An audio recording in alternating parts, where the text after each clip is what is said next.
स्वागत है। जैसा कि मैं आपके लिए रोज़ डेली छपने वाली सीरीज़ लेकर आता हूं, जिसके 17 सीरीज़ ख़त्म हो चुकी हैं। डे बाय डे और पर डे क्लास लेके आता हूं। क्लास में आपको मैंने अभी तक हिंदी साहित्य का इतिहास, आदिकाल और भक्ति काल में निर्गुण सगुण भक्तिधारा ये मैंने पढ़ा दिया है। अब इसके बाद निर्गुण सगुण भक्तिधारा के बाद हर टॉपिक के कम से कम 250 MCQ मॉक टेस्ट करा रहा हूँ प्रैक्टिस सेट में ये, और नए नए टॉपिक जो मोस्ट इम्पॉर्टेंट क्वेश्चन आ रहे हैं, जो कई बार रिपीटेड हुए हैं, वो क्वेश्चन करा रहा हूँ। इसके बाद उपनाम की सीरीज़, कवियों की सीरीज़, कवियों की रचनाओं की सीरीज़, फिर संस्कृत साहित्य, फिर व्याकरण, सब धीरे धीरे मैं आपके टॉपिक आपके सामने ले आ रहा हूँ। लेकिन जो टॉपिक है वो मेन डे बाय डे जो सीरीज़ चलती है, एकदम शुरुआत से एकदम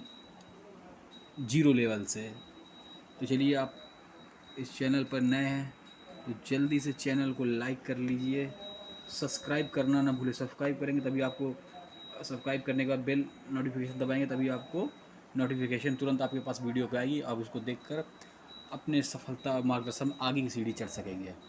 तो इससे पहले इस वीडियो को बनने के बाद जितना हो सके शेयर करिए, और लास्ट में एक क्वेश्चन देता हूँ, उस क्वेश्चन का ज़रूर आंसर उसमें दिया करिए कमेंट बॉक्स में। ये आपसे आशा करते हैं कि आपकी कितनी आपको आ रहा है, कितना नहीं। बस मेरा जो मोटिव है कि आप पेन कागज़ लेकर बैठ जाइए। पेन कागज़ लेकर बैठने के बाद जो मैं क्वेश्चन कराऊँ उस क्वेश्चन को राइट करिए, रोज़ सुबह शाम उसको रन करिए। चलिए, पहला क्वेश्चन है, संत कवियों के संदर्भ में कौन सा कथन असत्य है? अधिकांश कवि संत कवि पिछड़े वर्ग से थे। संतों के भक्ति साधना के कर्म को महत्व दिया। संत कवि सन्यासी से। संत कवियों की ज्ञान और प्रेम को महत्व दिया। संत कवि कबीरदास आते हैं। अगर मेरी आपने थ्योरेटिकल प्रयास पढ़ी होगी, लेक्चर देखा होगा, तो आप एक एक सेकंड में आंसर देंगे। जो संत कवि थे, सभी संत कवि सन्यासी थे। ये असत्य कथन है। असंत कवियों में कौन से? कबीरदास जी उस धारा का प्रतिनिधित्व करते हैं। संत कवियों को नारी को किस प्रतीक माना गया है? तो नारी को ये क्वेश्चन आ चुका है, माया का प्रतीक आ चुका है। ये रिपीटेड क्वेश्चन है, TGT PGT का रिपीटेड क्वेश्चन है, माया का प्रतीक माना गया है। संतों को माया से मुक्त होने का कौन सा उपाय बताया गया है? तो संतों को माया से मुक्त होने का उपाय कौन सा बताया गया है? चलिए, संतों को माया से मुक्त होने का उपाय कौन सा बताया गया है? तो संतों को माया से मुक्त होने का उपाय जो बताया गया है, ये सदगुरु ज्ञान का सत्संग कर ज्ञान प्राप्त करना बताया गया है। और ये संसार वैरागी, संसार को मिथ्या, नारी कर्षण, ये सब असत्य हैं। कबीर की दृष्टि से मोक्ष का अर्थ है। कबीर संत कबीर, मैं आपको निर्गुण जब पढ़ाया था तो मैंने बताया था निर्गुण के कबीर हैं, और निर्गुण पे ही आपके सूफ़ी का मोहम्मद जैसी जी हैं सूफ़ी के, और कृष्ण के आपके सूरदास, और राम भक्ति के तुलसीदास। और उस पर कई संप्रदाय आ जाए, विठल संप्रदाय, ना संप्रदाय, तो मैंने आपको सब पढ़ा है। कबीर की दृष्टि से मोक्ष का अर्थ है, मोक्ष का अर्थ है आत्मा और परमात्मा के दैत्य भाव की समाप्ति। ये ईश्वर का साक्षात दर्शन, ये नहीं है मृत्यु का पश्चात स्वर्ग प्राप्ति नहीं है, आत्मा परमात्मा के दैत्य भाव की समाप्ति, ये है कबीर के अर्थ में। क्योंकि संत विचारधारा का ये प्रतिनिधित्व करते हैं। निम्नलिखित में कौन सा कथन असत्य है? तो इसमें सत्य कथन देख लेते हैं। कबीर ने माया को अविद्या और ज्ञान माना, सही है। कबीर ने समस्त जगत को ब्रह्ममय मानते हैं, सही है। कबीर की हठ योग साधना नाथ पंथ का प्रभाव, सही है। लेकिन ये असत्य, कबीर आत्मा को परमात्मा से स्वतंत्र मानते, ये नहीं मानती। इसको आपको ऊपर मैंने पढ़ाया है। संत काव्य पर कौन सा प्रभाव नहीं पड़ता? तो संत काव्य पर आपका जो प्रभाव नहीं पड़ता, विशिष्ट दर्शन नहीं पड़ता। अपने साथ शंकराचार्य इस्लाम में कैसा पढ़ता है। चलिए, निम्नलिखित में संत कवि की प्रवृत्ति विशेषता नहीं है।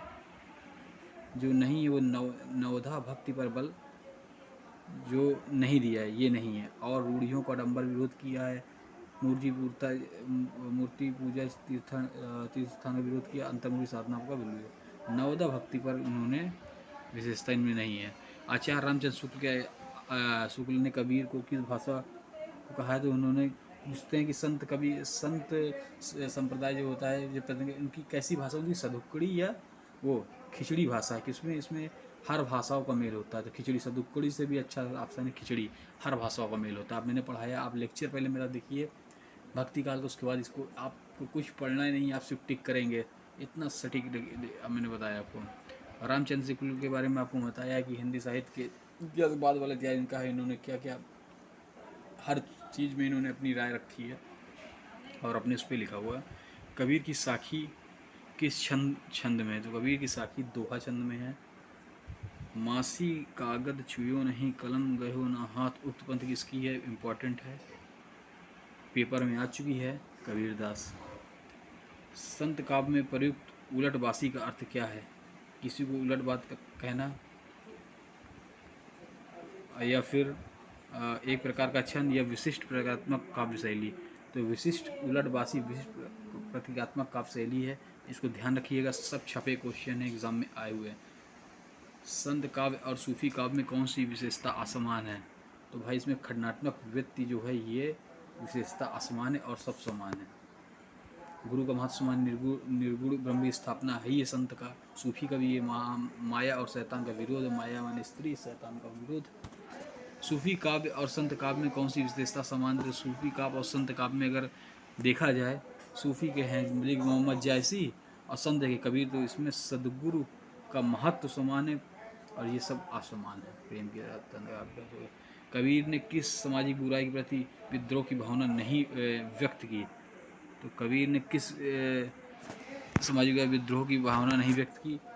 ये आपको होमवर्क क्वेश्चन दे रहा हूँ, ये होमवर्क क्वेश्चन दे रहा हूँ। इसको आप YouTube पर ज़रूर, YouTube के कमेंट बॉक्स में आप इसको कमेंट करेंगे, आप सभी के लिए है। अगर आपने मेरा लेक्चर देखा होगा तो आप खट से इसका आंसर देंगे, इसको मैं नहीं बताऊंगा, एक मैं दूंगा। निम्नलिखित में से कौन सी नीति विचार कबीर का है? तो वेद पुराण को पढ़ने से कोई पंडित नहीं होता, ये कबीर की विचार है।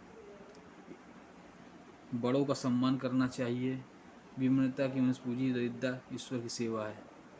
तो कबीर का ये है, वेद पुराण पढ़ने से कोई पंडित नहीं होता, ये कबीर का नीति विचार है। आचार्य श्याम सुंदर दास ने कबीर किस भाषा को नाम दिया?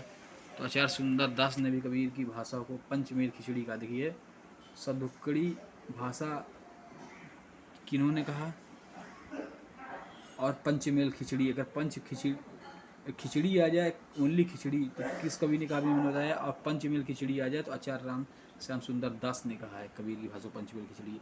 दोनों डिफरेंस है, इसको जरूर देखिएगा, क्योंकि है इनकी भाषा हर तरीके की भाषाओं से मिली हुई है। भाषा पर कबीर का जबरदस्त अधिकार था, वे वाणी में डिटेक्टर थे, यह कथन किसका था? ना, तो आप बताइए किसका था, किस कथन के आलोचक का था? हजारी प्रसाद द्विवेदी जी का था।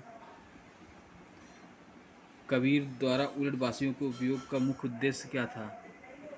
जनता का मनोरंजन करना, कविता चमत्कार उत्पन्न करना, काव्य नहीं, कथ्य का मर्म समझने की जिज्ञासा बताई, यही इनका उलटबासियों का प्रयोग था। आपको मैंने इससे पहले बताया।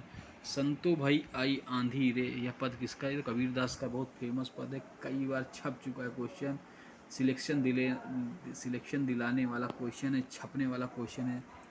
कबीर किस मुगल शासक समकालीन थे? ओफो, सफलता तभी कदम चूमती है जब प्रयास में आप इतने निखर हो जाएं और इतना काम कर दें कि आपका दिमाग सिर्फ पढ़ाई के अलावा कहीं ध्यान न दे। तो ये क्वेश्चन मेरे शेरों, ये क्वेश्चन जो है ये सिकंदर लोधी है, ये कम से कम नहीं तो 25 से 30 बार पूछा गया है। और झारखंड में टीजीटी पीजीटी की भर्ती आई है, बहुत बढ़िया सीटें हैं, और इसके साथ साथ आप उसका भी फॉर्म डालिए मेरे कहने से, और वहाँ भी सिलेक्शन लीजिए। तो सिकंदर लोधी के समकालीन थे कबीरदास, बहुत ही और आपको आगरा शहर की स्थापना किसने की थी? सिकंदर लोधी ने की थी। चलिए, कबीर परचाई के रचनाकार कौन है? कबीर परचाई के रचनाकार अनंत दास हैं। तो आपको होमवर्क क्वेश्चन भी मिल गया है HW। आप इस चैनल में नए हैं तो चैनल को जल्दी से सब्सक्राइब करिए, उसकी क्लासेस सुन लीजिए, सब्सक्राइब कर लिए। अभी मैं बनारस में था तो 3 वाली क्लास नहीं बन पाई, नहीं आपको पढ़ पाई है, लेकिन 7 बजे क्लास थोड़ा लेट पढ़ रही है। आपकी क्लास 3 बजे होती है और 7 बजे होती है। तो आप इस चैनल पे नए हैं तो चैनल सब्सक्राइब करें, लाइक करें, शेयर करें। धन्यवाद। जितना शेयर हो सके, जितना लाइक सब्सक्राइब हो सके आप करवाइए। इस चैनल को बहुत आगे ले जाना है, आपके लिए सब फ्री ये काम चैनल कर रहा है। इसके लिए आप बहुत ही करिए सब्सक्राइबर, इसके बढ़ाइए, जिससे आपको जो सुविधा यूट्यूब नहीं दे पा रहा है वो सुविधाएं मिलने लगे तो आपके लिए और PDF फाइल मिलना आसान हो जाए। धन्यवाद।